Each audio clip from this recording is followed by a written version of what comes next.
Mi prometida a sus amigas, invité a mi ex a mi despedida de soltera. Me depilé para él. Nunca pensé que una despedida de soltera pudiera terminar con una boda cancelada. Mucho menos imaginé que la frase que destruiría mi compromiso llegaría desde el altavoz de un teléfono, acompañada por las risas de 5 mujeres que yo consideraba mis amigas. Pero lo que más me dolió no fue descubrir que mi prometida había invitado a su ex. Fue descubrir por qué quería que él estuviera allí. Me llamo Mateo Rivas. Tengo 38 años y trabajo como restaurador de instrumentos musicales antiguos. Durante casi 15 años me he dedicado a devolverle la voz a pianos, violines y violonchelos que otras personas daban por perdidos. No soy famoso. No tengo una empresa enorme ni conduzco un coche de lujo. Tengo un pequeño taller en Valencia, 2 empleados y una lista de clientes que suele obligarme a reservar trabajos con meses de anticipación. Me gusta mi vida. O, al menos, eso pensaba. Clara tenía 35 años y trabajaba como arquitecta de interiores. Nos conocimos 3 años antes, cuando llegó a mi taller para supervisar la restauración de un piano de cola que pertenecía a un hotel antiguo. La primera vez que la vi llevaba los planos enrollados bajo el brazo, tenía una mancha de café en la manga y estaba discutiendo por teléfono con un proveedor. Cuando terminó la llamada, me miró y dijo: «Perdona. ¿Tú eres Mateo?» «Depende». «¿Quién pregunta?» Se quedó mirándome un segundo. «La mujer que necesita que no arruines el piano más caro que ha tocado en su vida». Me reí. «Entonces sí. Soy Mateo». 2 horas después seguíamos hablando. No sobre el piano. Sobre música, viajes, nuestras familias, restaurantes pequeños y todas esas cosas que uno empieza contando sin importancia y termina recordando años después. 8 meses más tarde vivíamos juntos. Y hacía 7 semanas habíamos anunciado que nos casaríamos. La boda estaba prevista para el sábado siguiente. Nada demasiado grande. Un jardín junto a una finca familiar, unos 80 invitados, comida sencilla y música en directo. Clara había pasado meses organizándolo todo. Yo había dejado que ella se encargara de la mayoría de los detalles porque confiaba en ella. Ese viernes por la noche, mientras ella se preparaba para salir con sus amigas, yo estaba en la cocina intentando cocinar algo que pudiéramos cenar cuando regresara. Había preparado pasta fresca. Incluso había comprado el vino que le gustaba. Antes de salir, Clara apareció en la puerta de la cocina con un vestido negro y unos pendientes que yo le había regalado. «¿Qué haces?» «Intento demostrarte que sé cocinar». Miró la sartén. «Eso parece peligroso». «Gracias por tu confianza». Se acercó, me besó rápidamente y tomó su bolso. «No me esperes despierto». «¿A qué hora vuelves?» «No sé. Quizá tarde». «Diviértete». Me sonrió. «Te quiero». «Yo también». La vi salir. Y me quedé con esa sensación cálida y tranquila que uno tiene cuando cree que todo está exactamente donde debería estar. 1 hora después terminé de ordenar el taller. Como estaba a pocos minutos de casa, decidí pasar por allí antes de acostarme para comprobar que había cerrado bien la puerta trasera. Entonces recordé que había dejado en el taller una carpeta con los documentos de la finca donde celebraríamos la boda. No era urgente. Pero necesitaba llevarla al día siguiente. Así que regresé. El taller estaba oscuro y silencioso. Encendí una pequeña lámpara del despacho y encontré la carpeta encima del escritorio. Mientras la guardaba en mi mochila, recibí una llamada. Era Clara. Contesté. «Hola». No respondió. Escuché voces. Música. Risas. Pensé que quizá había marcado por accidente. ¿Clara? Entonces escuché a una de sus amigas. «No, espera. Ponlo otra vez». La voz de Clara llegó después. Y no sonaba como la mujer que había salido de casa 2 horas antes. Sonaba eufórica. «Os lo juro, si Daniel aparece mañana, me muero». Me quedé inmóvil. Daniel. No conocía personalmente a ningún Daniel relacionado con su despedida. Pero conocía ese nombre. Daniel Ferrer había sido su novio durante casi 5 años. El hombre con el que había vivido antes de conocerme. Según Clara, aquella relación había terminado hacía mucho tiempo y de manera definitiva. Incluso me había dicho una vez que no quería volver a saber nada de él. Por eso no entendí lo que escuché después. ¿Y todavía no sabe que lo invité? Preguntó una de sus amigas. Clara soltó una carcajada. Claro que no. Clara, eso es una locura. ¿Por qué? Porque te vas a casar en una semana. Precisamente por eso. Hubo unos segundos de silencio. Después otra mujer preguntó. ¿Y si Mateo se entera? Clara respondió sin dudar. Mateo no se va a enterar. Sentí que algo frío me bajaba desde el cuello hasta el pecho. No colgué. No hice ningún ruido. Simplemente seguí escuchando. Además, dijo Clara, quiero cerrar ese capítulo antes de casarme. Una amiga se rió. ¿Cerrar el capítulo? Sí. ¿Y para qué te arreglaste así? Otra carcajada. Clara bajó la voz. Porque quiero que Daniel recuerde exactamente lo que perdió. Me senté lentamente en la silla del despacho. Miré mis manos. Tenía restos de polvo de madera debajo de las uñas. La misma mañana esas manos habían colocado el último detalle en una caja que pensaba regalarle después de la boda. Ahora no sabía qué hacer con ellas. La conversación continuó. ¿Pero vas a verlo a solas? Ese es el plan. Clara, relájate. ¿Y si pasa algo? Hubo una pausa. Entonces Clara dijo. Si pasa algo, nadie tiene por qué saberlo. Sentí un golpe seco en el estómago. No sé cuánto tiempo permanecí allí. Quizá 1 minuto. Quizá 5. Lo único que recuerdo con claridad es que la música seguía sonando desde el teléfono y que, de fondo, alguien gritaba. Por la última noche de libertad de Clara. Las demás brindaron. Yo cerré los ojos. Pensé en nuestra casa. En las fotos de la pared. En el vestido que había visto una sola vez. En el mensaje que Clara me había enviado esa mañana. Dentro de una semana empieza nuestra vida de verdad. Y entonces entendí algo. No estaba escuchando a una mujer confundida. Estaba escuchando a una mujer que había preparado algo. Algo que yo todavía no comprendía. Colgué. Durante unos segundos me quedé sentado en la oscuridad. Mi primera reacción fue llamarla. Quería preguntarle quién era Daniel. Quería escucharla decirme que había entendido mal. Quería que todo fuera una estupidez. Pero entonces recordé sus palabras. Si pasa algo, nadie tiene por qué saberlo. Abrí el cajón del escritorio. Dentro estaba la carpeta de la boda. Y debajo de ella, el contrato de la finca. La factura del fotógrafo. Los comprobantes de los depósitos. Todos los papeles de una celebración que, unas horas antes, me parecía el comienzo de mi vida. Ahora parecían pruebas de algo que quizá nunca había existido. Cogí el teléfono otra vez. Esta vez no llamé a Clara. Llamé a mi hermana. Lucía contestó al tercer tono. Mateo. ¿Está todo bien? Tardé unos segundos en responder. No lo sé. ¿Qué ha pasado? Miré hacia la ventana del taller. La calle estaba completamente vacía. Necesito que mañana por la mañana vengas a casa. ¿Por qué? Tragué saliva.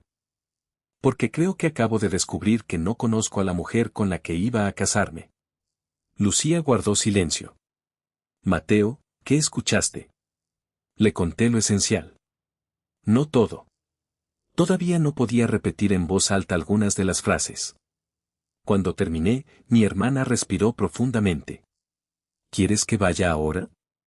No. ¿Seguro? Sí.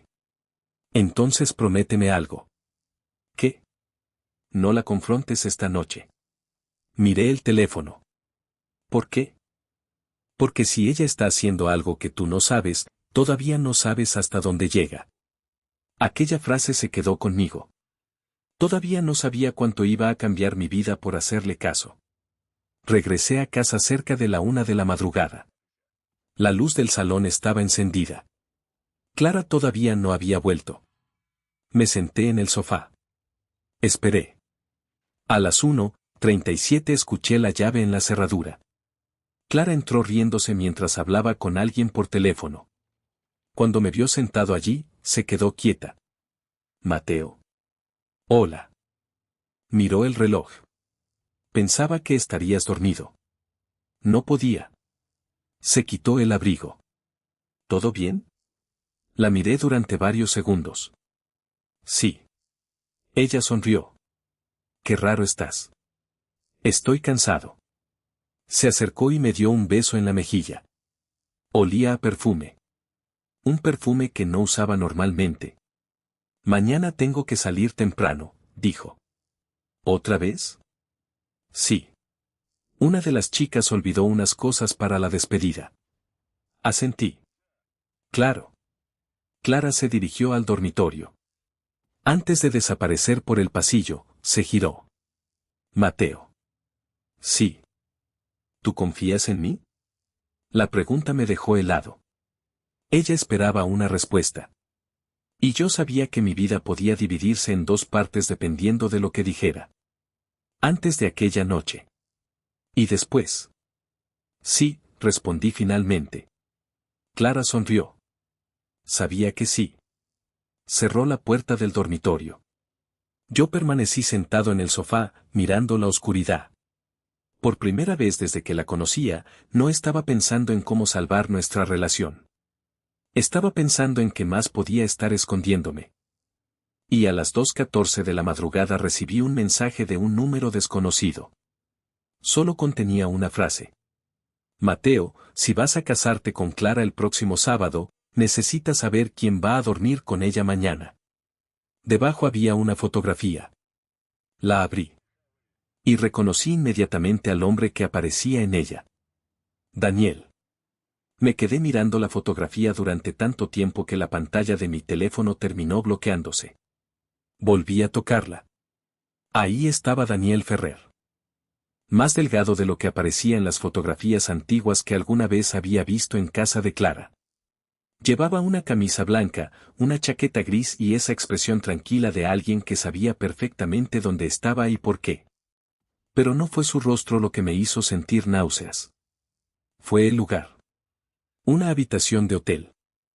La reconocí porque detrás de él había una lámpara de pared con una pantalla ovalada y, sobre una mesa, una botella de agua con el logotipo de un hotel de la costa que Clara y yo habíamos visitado 2 meses antes.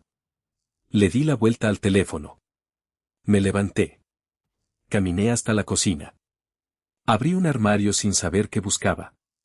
Lo cerré. Volví al salón. Entonces llegó otro mensaje. Esto fue tomado esta noche. Sentí que el corazón me golpeaba contra las costillas. Escribí. ¿Quién eres?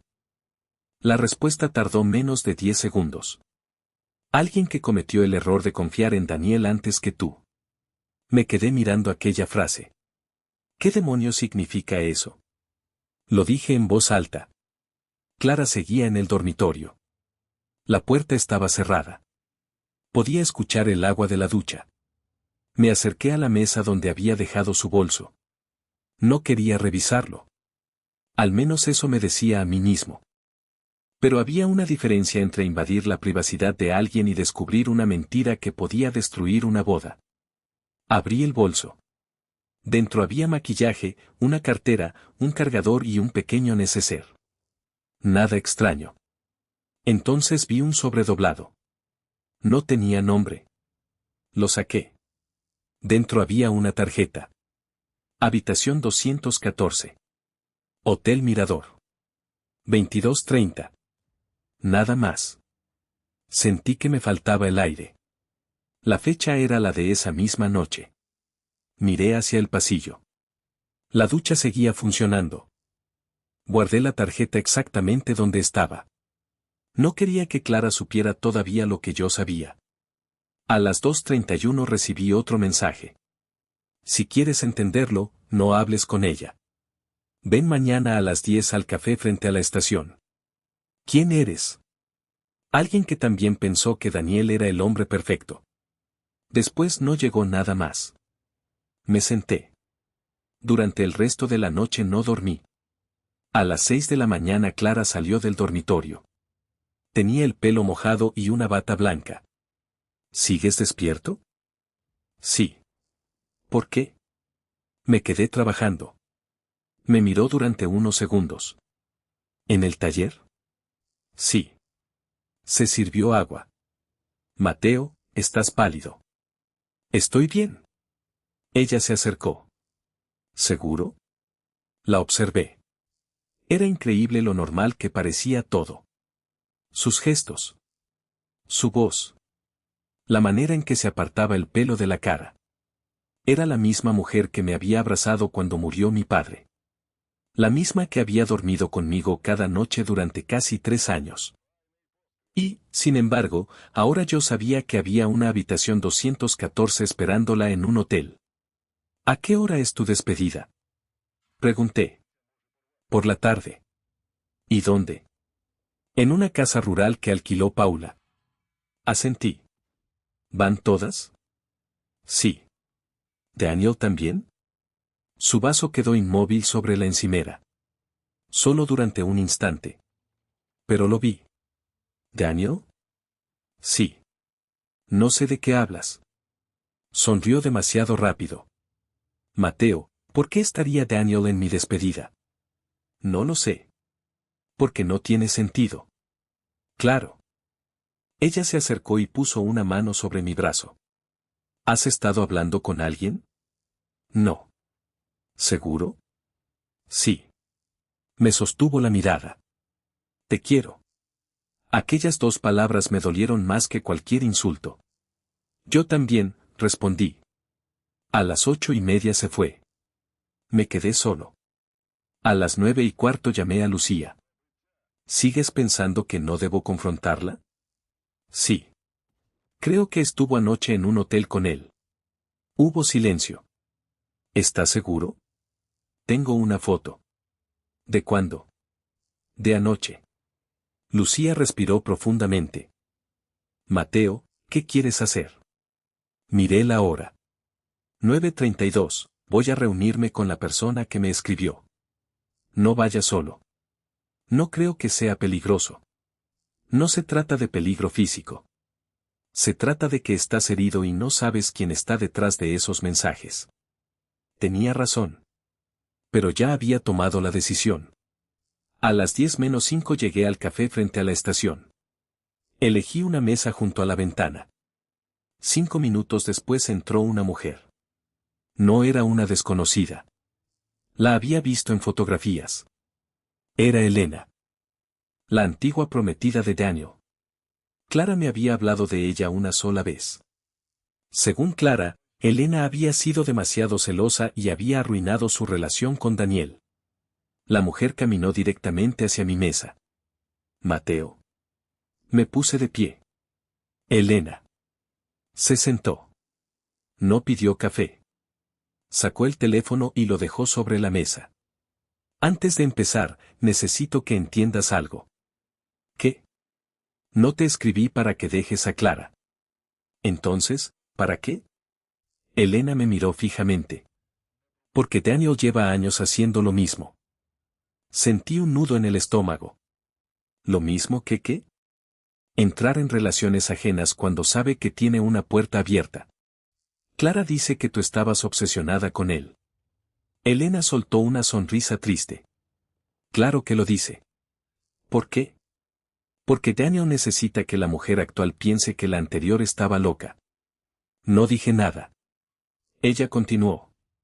Cuando estaba conmigo, me dijo que yo era demasiado insegura. Después descubrí que llevaba meses escribiéndose con otra mujer. ¿Y qué tiene que ver Clara? Elena abrió una carpeta. Dentro había impresiones de mensajes. Me empujó varias hojas. Reconocí inmediatamente el nombre de Clara. La primera conversación era de hacía 11 meses. Todavía pienso en ti. La respuesta de Daniel. Yo también. Pasé otra página. Mateo no sabe nada. Mi mano se detuvo. ¿Cuánto tiempo? 11 meses, dijo Elena. Levanté la mirada. ¿11 meses? Hay más. ¿Qué más? Elena tomó aire. Clara no fue quien invitó a Daniel a la despedida.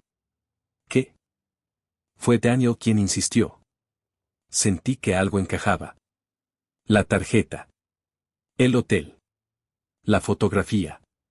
Pero todavía faltaba una pieza. ¿Por qué? Elena me miró con una expresión que no olvidaré nunca. Porque Clara no es la única mujer a la que Daniel le prometió algo. Me quedé callado. ¿Qué le prometió? Que dejaría a su novia. ¿Tiene novia? Desde hace casi 2 años. Me quedé helado. Entonces, ¿por qué está buscando a Clara? Elena bajó la voz. Porque Daniel no quiere a Clara. ¿Entonces qué quiere? Lo que tú tienes. No entendí. ¿Mi relación? No. Elena señaló la carpeta. Tu casa. Sentí un frío repentino. ¿Qué? Daniel sabe que Clara se casará contigo. Sabe dónde vives. Sabe que tu taller está a tu nombre. Sabe que heredaste la casa de tu padre. Me quedé mirándola. ¿Cómo sabe todo eso? Elena no respondió inmediatamente. Finalmente dijo. Porque Clara se lo contó. Me levanté de la silla. No. Mateo, no. Lo siento. Eso no puede ser. Ojalá no fuera cierto. Volví a sentarme. Recordé conversaciones que antes me parecían insignificantes. Clara preguntándome cuánto había pagado por la reforma de la casa. Clara insistiendo en que después de casarnos debíamos ordenar mejor los papeles. Clara preguntándome por el testamento de mi padre. Clara diciendo que era absurdo que la propiedad siguiera únicamente a mi nombre. De pronto, cada conversación parecía tener un significado diferente. ¿Qué planean? Pregunté. Elena negó con la cabeza. Eso todavía no lo sé. Entonces, ¿por qué me buscaste? Porque anoche Daniel cometió un error. Sacó otra fotografía. Esta vez aparecían 2 personas. Daniel y Clara. Entrando juntos al Hotel Mirador. La fecha estaba visible en una esquina. La hora también. 22:41. ¿Quién tomó esto? Yo. ¿Por qué estabas allí? Elena me miró. Porque Daniel todavía vive con su novia. Sentí que el café del estómago se me revolvía. ¿Y ella sabe lo de Clara? No. ¿Por qué no se lo dijiste? Porque no me creería. ¿Y yo sí? Tú tienes algo que ella no tiene. ¿Qué? La oportunidad de salir antes de casarte. No respondí. Elena recogió sus cosas. Mateo, no sé qué va a pasar mañana. ¿Mañana? La despedida. ¿Qué pasa mañana? Ella se quedó quieta. No te lo dijo. ¿Qué cosa? La despedida no es la despedida. ¿Qué quieres decir? Elena bajó la voz. Es una excusa. ¿Para qué? Para que Daniel pueda verte a ti. Sentí que se me helaban las manos. ¿A mí? Sí. ¿Por qué querría verme? Porque hay algo que todavía no has entendido. ¿Qué? Elena me miró a los ojos. Daniel no quiere que Clara deje de casarse contigo. La frase no tenía sentido. Entonces, ¿qué quiere? Elena tomó su bolso. Quiere que te cases. Y se fue. Me quedé sentado frente a la ventana. Durante casi un minuto no pude moverme. Después miré el teléfono. Tenía un nuevo mensaje de Clara. Amor, esta tarde no me esperes. Las chicas quieren que nos quedemos juntas toda la noche. Mañana hablamos. Te quiero. Debajo apareció otro mensaje. Esta vez era de un número desconocido. Ahora entiendes por qué no debes enfrentarte a Clara todavía. Lo leí 2 veces. Después llegó una última frase. Si quieres saber qué pretende Daniel, ve mañana a la despedida. Pero no entres como novio. Entra como si no supieras nada. Apagué la pantalla. Por primera vez desde que conocí a Clara, sentí algo que no había sentido ni siquiera cuando escuché aquella conversación. No era tristeza. Era miedo. Porque empezaba a sospechar que la traición que acababa de descubrir no era el verdadero problema. Era apenas la primera capa. No fui a casa aquella tarde. Le dije a Clara que tenía trabajo pendiente en el taller y que probablemente dormiría allí. Ella respondió con un corazón. Un simple corazón rojo. Lo miré durante varios segundos. Antes me habría hecho sonreír. Aquella noche me pareció una firma. La firma de alguien que ya estaba mintiendo. Pasé las siguientes horas haciendo algo que jamás había imaginado que tendría que hacer, revisar mi propia vida como si estuviera investigando a un desconocido. No busqué mensajes íntimos. No abrí sus cuentas.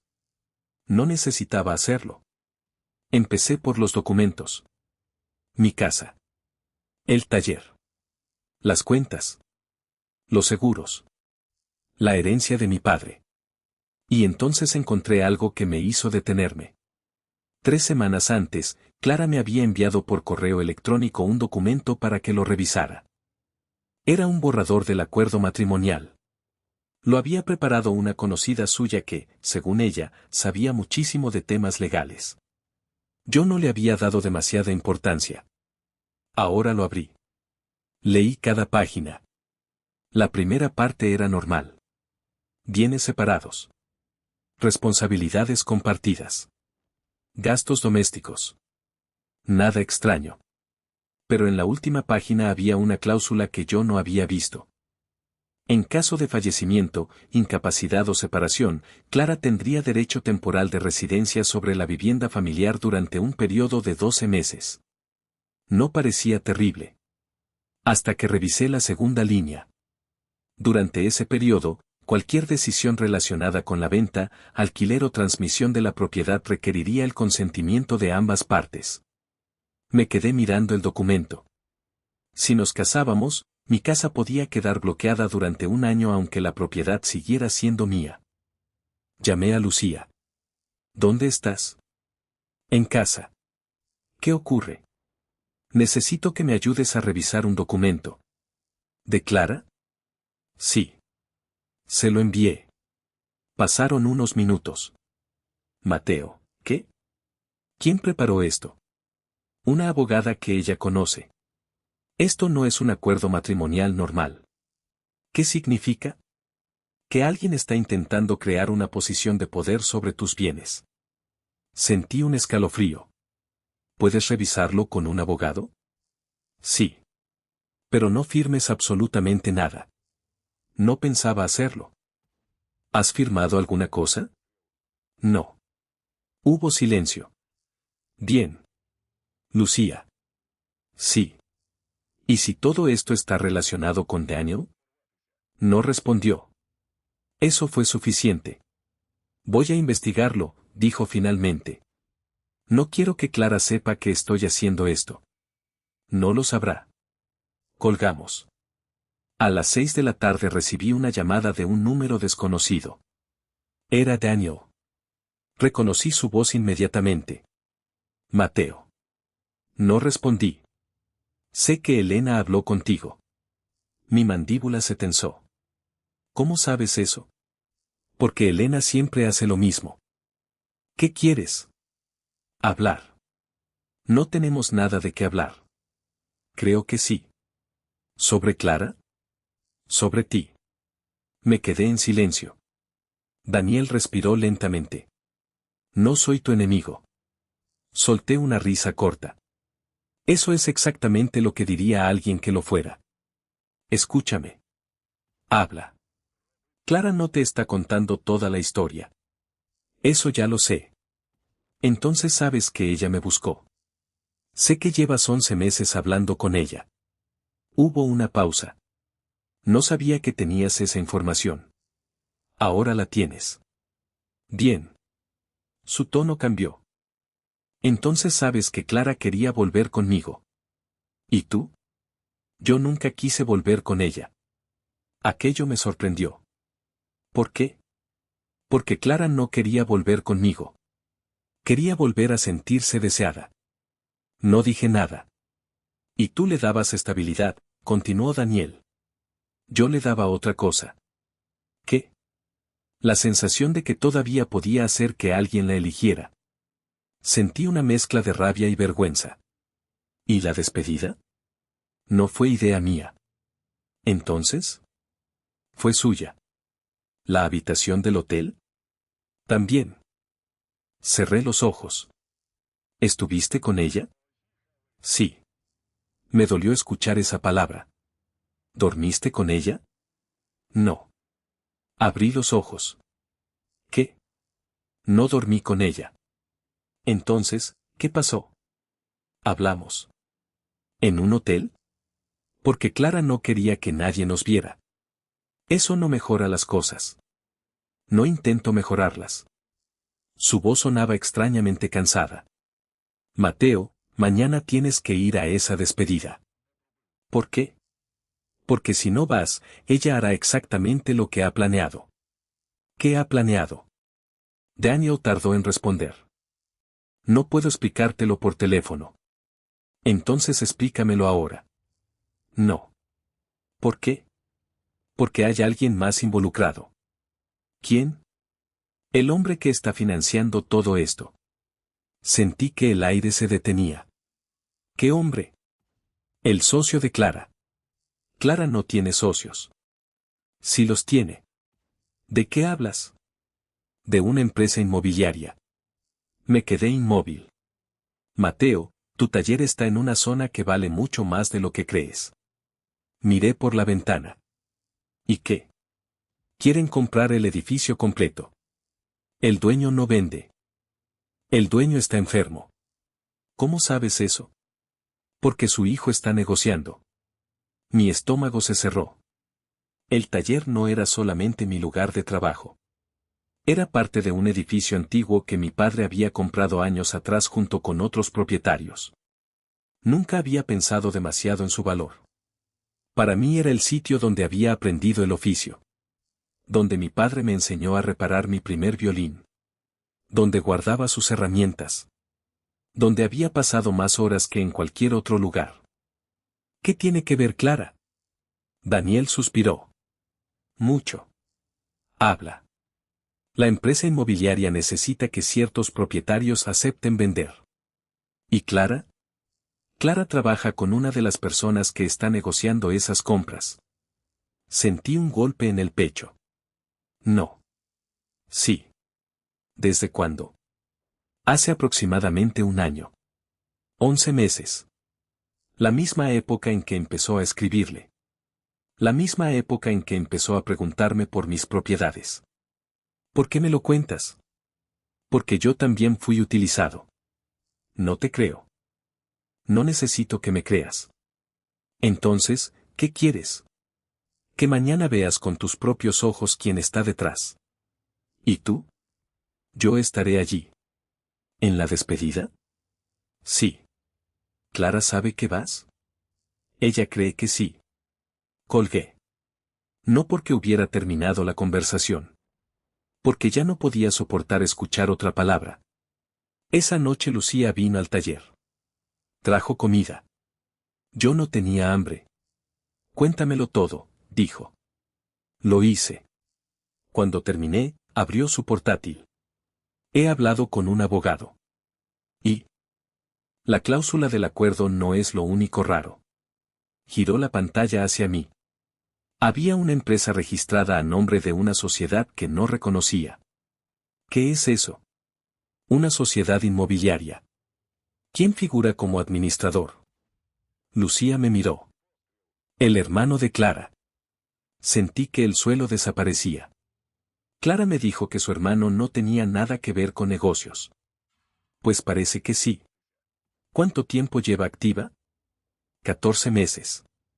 Me llevé las manos a la cara. 14 meses. Clara llevaba casi 3 años conmigo.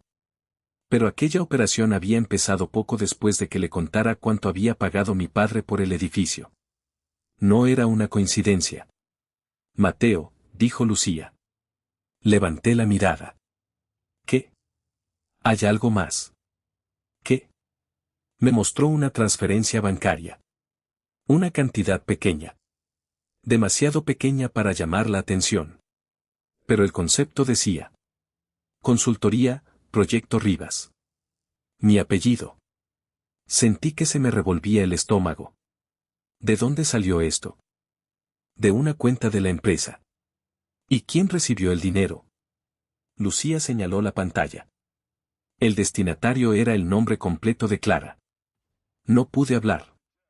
Toda la noche anterior había pensado que el problema era una mujer enamorada de su ex.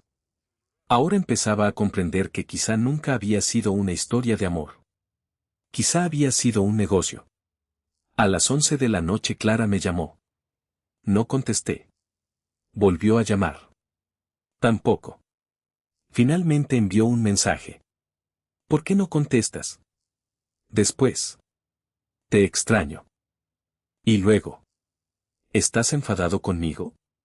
Miré el teléfono. Escribí. Estoy cansado.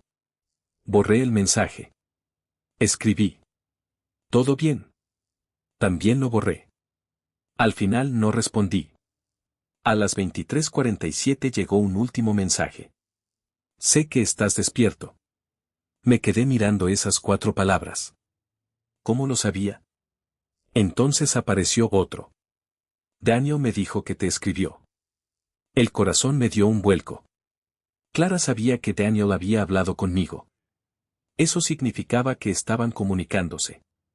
No era una despedida. Era una operación. Y yo acababa de convertirme en el único hombre dentro de ella que todavía no conocía las reglas. A la mañana siguiente me puse el traje que Clara había elegido para la boda. No porque quisiera verla. Lo hice porque quería recordar quién era yo antes de que todo aquello empezara. Lucía me miró desde la puerta. ¿Seguro? Sí. ¿Qué vas a hacer? Me ajusté los puños de la camisa. Voy a la despedida. ¿Y si ella te descubre? Entonces dejaré que me descubra. Mateo. Pero antes quiero escuchar cómo lo explica. A las 6 de la tarde llegué a la casa rural. No entré inmediatamente. Aparqué a unos 50 metros. Desde allí podía ver luces en las ventanas. Música. Gente entrando y saliendo. Saqué el teléfono. Daniel me había enviado un mensaje. Cuando entres, no hables con Clara. Ve al salón del fondo. Le respondí. ¿Por qué? Su respuesta llegó enseguida. Porque allí está el hombre que tienes que escuchar. Entré. Las amigas de Clara estaban riéndose. Paula fue la primera en verme. Su sonrisa desapareció. Mateo, hola, Paula. ¿Qué haces aquí? Miré hacia el interior. Vengo a buscar a mi prometida. Nadie respondió. Entonces escuché la voz de Clara. Mateo. Se giró. Llevaba un vestido rojo. Durante unos segundos ninguno de los dos habló. Después ella sonrió. Una sonrisa pequeña. Demasiado tranquila. No deberías estar aquí. Lo sé. Se acercó. ¿Quién te dijo que vinieras? Nadie. Mentí. Ella me tomó del brazo. Tenemos que hablar. Claro. Me llevó hacia un pasillo. Antes de que pudiéramos llegar al salón, escuché una voz masculina detrás de una puerta. Si Mateo firma mañana, el edificio es nuestro. Me detuve. Clara también. La puerta estaba entreabierta. Y entonces reconocí la voz. No era Daniel. Era alguien que yo conocía desde hacía más de 20 años. Mi propio tío. El hermano de mi padre. El hombre que había estado a mi lado cuando enterramos a mi padre. El hombre que me había dicho que nunca permitiría que nadie se aprovechara de mí. Clara me soltó el brazo. Yo empujé lentamente la puerta. Y lo vi sentado frente a una mesa llena de documentos. Al verme, levantó la cabeza. No pareció sorprendido. Solo dijo: Mateo, llegaste antes de lo previsto. No recuerdo haber sentido nunca un silencio tan pesado. Mi tío levantó lentamente la mirada. Durante unos segundos nos quedamos observándonos. Él sentado al otro lado de la mesa. Yo de pie junto a la puerta. Clara detrás de mí. Daniel en algún lugar de la casa. Y sobre la mesa, varios documentos que explicaban por qué, durante los últimos meses, mi prometida había empezado a interesarse tanto por mis propiedades. ¿Qué haces aquí?, pregunté. Mi tío cerró la carpeta. Podría preguntarte lo mismo. Esta casa está llena de gente celebrando una despedida que supuestamente era privada. No has respondido. Quiero saber qué significa eso de que el edificio será suyo si firmo mañana. Mi tío suspiró. Mateo, siéntate. No. Esto es más complicado de lo que parece. Entonces explícamelo de pie. Clara intervino. Mateo, por favor. La miré. Tú no hables. Su rostro cambió. No por la frase. Por mi tono. Era la primera vez que le hablaba así. Mi tío se levantó. No tienes toda la información. Pues dame la información. Se quedó callado. Entonces entró Daniel. Cerró la puerta detrás de él. Ya es suficiente. Mi tío lo miró con desprecio. Tú no tienes nada que hacer aquí. Daniel soltó una risa amarga. Eso mismo me dijiste hace 6 meses. Lo miré. ¿6 meses? Daniel asintió. Hace 6 meses descubrí lo que estaban haciendo. Clara cerró los ojos. Daniel, no, dijo él. Ya no. Me señaló la carpeta. Tu tío llevaba meses intentando comprar los derechos sobre el edificio donde está tu taller. Eso ya lo sé. No. No lo sabes todo. Daniel sacó su teléfono. La empresa que aparece en esos documentos no pertenece realmente a tu tío. Me mostró una serie de transferencias. Pertenece a un grupo de inversión. ¿Y qué tiene que ver Clara? Ella trabajaba como intermediaria. Miré a Clara. ¿Es verdad? No respondió. Clara. Ella bajó la cabeza. Sí. Aquella palabra fue peor que cualquier mentira. No hubo discusión. No hubo excusa. Solo una confirmación. Todo aquello era real. ¿Desde cuándo? Desde hace 1 año. Me reí. No porque fuera gracioso. Porque ya no sabía qué otra cosa hacer. 1 año. Clara empezó a llorar. Mateo, yo nunca quise hacerte daño. Pero lo hiciste. No sabía cómo decírtelo. ¿Cómo decirme qué? Que la operación estaba avanzando. ¿Y por eso decidiste casarte conmigo? No. ¿Entonces por qué? Ella no respondió. Daniel lo hizo. Porque el matrimonio le daba una ventaja. Lo miré. ¿Qué ventaja? Si os casabais, muchas decisiones sobre la propiedad podían retrasarse durante meses. Recordé la cláusula. La casa. Los documentos. El supuesto acuerdo matrimonial. Todo encajó. ¿Querías bloquear la venta? Pregunté a Clara. Ella empezó a llorar. Al principio solo necesitaba tiempo. ¿Tiempo para qué? Para negociar. ¿Con quién? Silencio. Mi tío respondió. Con los inversores. Lo miré. ¿Y tú?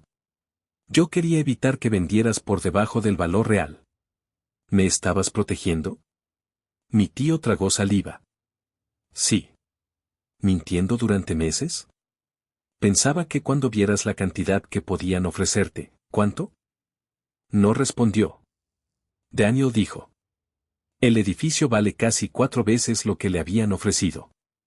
Sentí una presión en el pecho. Entonces queríais que vendiera barato. Mi tío bajó la mirada.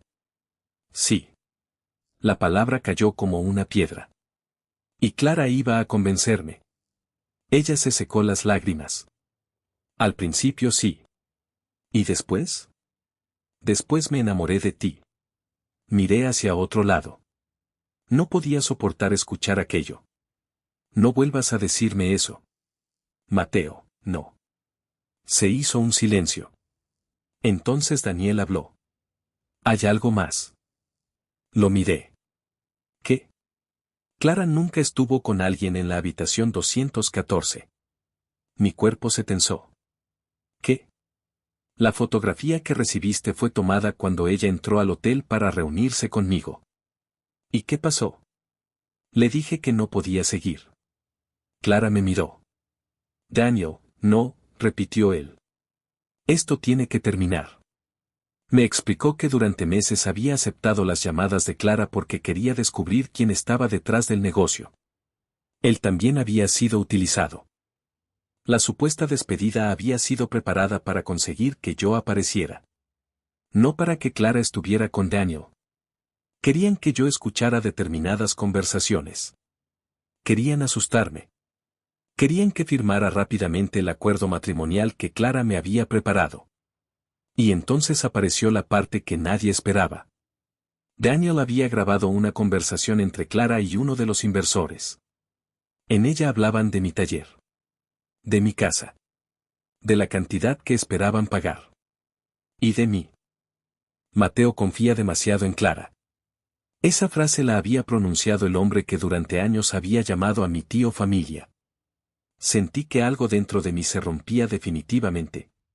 No por Clara. Por él. Mi tío se acercó. Mateo, yo puedo explicarlo. No quiero escucharlo. Tu padre habría entendido. Lo miré. No vuelvas a utilizar a mi padre para justificar lo que hiciste. Sus ojos se llenaron de lágrimas. Lo siento. Yo también. Cogí los documentos. Pero esto termina hoy. Clara dio un paso hacia mí. ¿Y nosotros? La miré. Durante 3 años había imaginado cientos de veces el día de nuestra boda. Nunca imaginé que tendría que responder esa pregunta en una casa rural, rodeado de personas que habían estado mintiéndome.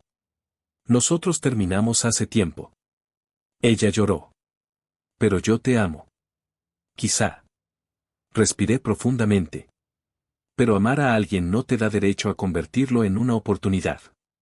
No esperé respuesta. Salí de la habitación. Daniel me siguió hasta la puerta. Mateo. Me giré.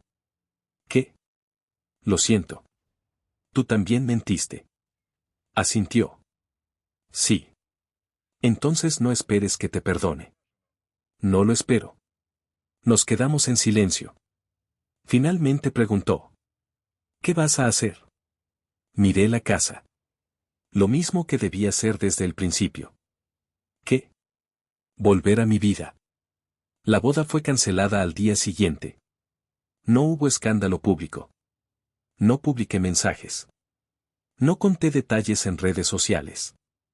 Simplemente llamé a los proveedores y expliqué que no habría ceremonia. Perdí dinero. Mucho. Pero no me importó. El acuerdo matrimonial nunca se firmó. Mi abogado se encargó de detener la operación inmobiliaria. Y 3 semanas después, el grupo inversor recibió una demanda por prácticas fraudulentas. Mi tío vendió su participación en la empresa. No volvimos a hablar durante casi un año. Clara se marchó de Valencia. Según Lucía, consiguió trabajo en otra ciudad. No pregunté dónde. Daniel también desapareció de mi vida. De vez en cuando recibía alguna noticia sobre él. Pero prefería no saber. Pasaron 8 meses. Mi taller volvió a sentirse como antes. Por las mañanas abría las persianas. Encendía la radio. Preparaba café. Y trabajaba. Una tarde llegó un hombre con un violín antiguo. Me dijeron que usted puede restaurarlo. Puedo intentarlo. Pertenecía a mi madre. Miré el instrumento. La madera estaba dañada. El barniz casi había desaparecido. No puedo prometer que vuelva a quedar como nuevo. El hombre sonrió. No quiero que quede como nuevo. Lo miré. ¿Entonces? Quiero que vuelva a sonar. Aquella frase se me quedó grabada. Porque entendí que yo también había estado intentando volver a ser el hombre que era antes. Y no funcionaba así. No podía borrar lo ocurrido. No podía hacer que aquellos meses no hubieran existido. Pero sí podía decidir qué hacer con lo que quedaba. Un año después de la boda que nunca ocurrió, recibí una carta. Reconocí la letra de Clara. La abrí. No había explicaciones. No hablaba de Daniel. No hablaba de mi tío. Solo decía: Mateo. Durante mucho tiempo pensé que lo que había perdido era una vida cómoda. Ahora sé que perdí a una persona que confiaba en mí. No espero que respondas. Solo quería que supieras que entendí demasiado tarde la diferencia entre querer a alguien y querer lo que alguien puede darte. Espero que algún día puedas recordar nuestros buenos momentos sin pensar que todos fueron mentira. Yo todavía no puedo. Quizá nunca pueda. Lo siento. Leí la carta una vez. Después otra. Y la guardé. No la rompí.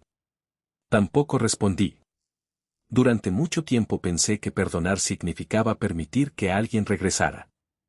Con los años entendí que no. Perdonar, cuando uno puede hacerlo, significa dejar de cargar con la necesidad de que la otra persona comprenda el daño que causó. Clara podía vivir con sus decisiones. Mi tío podía vivir con las suyas. Daniel podía contar su versión de la historia. Yo ya no necesitaba ninguna de ellas. Meses después conocí a Laura. No fue una historia espectacular. No hubo música. No hubo hoteles. No hubo secretos. La conocí una mañana en el mercado cuando se le cayó una bolsa de naranjas y una rodó hasta mis zapatos. La recogí. Ella sonrió. Gracias. De nada. ¿Trabajas cerca? Sí. ¿En el taller de la esquina? Ese mismo. Mi padre tiene un piano que lleva 20 años sin funcionar. Entonces tenemos un problema. Se rió. ¿Puedes arreglarlo? Puedo intentarlo. ¿Y si no puedes? La miré. Entonces te diré la verdad. Sonrió. Me gusta esa respuesta. Yo también sonreí. Porque después de todo lo que había ocurrido, descubrí que eso era exactamente lo que quería. La verdad. No una relación perfecta. No promesas grandiosas. No alguien que me jurara que nunca se iría. Solo una persona capaz de mirarme a los ojos y decirme la verdad aunque fuera incómoda. Laura terminó convirtiéndose en parte de mi vida. No llegó para rescatarme. No necesitaba hacerlo. Llegó cuando yo ya había aprendido a rescatarme solo. 2 años después, estaba en mi taller una tarde de invierno cuando escuché música en la sala principal. Era el violín del hombre cuya madre había muerto. Había tardado casi un año en restaurarlo.